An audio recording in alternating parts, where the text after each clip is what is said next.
कुणाल कामरा, भाडोत्री कॉमेडियन.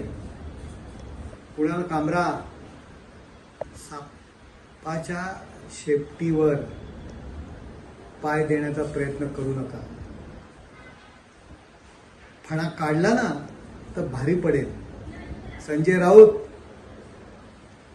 आपल्याकडे कार्यकर्ते राहिले नाहीत, याकरता या भाडोत्री माणसांचा उपयोग करताय. तुमच्यात हिंमत असेल ना तर तुम्ही या ना, सामोरे या तुम्ही. हे काय भाडोत्री, या विदूषकांकडनं एकनाथ शिंदे साहेबांना टीका करायला लावताय. कुणाल कामरा, आपण भारतात फिरू शकत नाही एवढं लक्षात ठेवा. आपण या उभाट्याचं हत्यार बनू नका काही पैशांकरता. तुम्हाला आमचा शिवसैनिक आहे ना, हा बाळासाहेबांच्या विचारांचा शिवसैनिक आहे. तुम्हाला महाराष्ट्रात फिरून देणार नाही.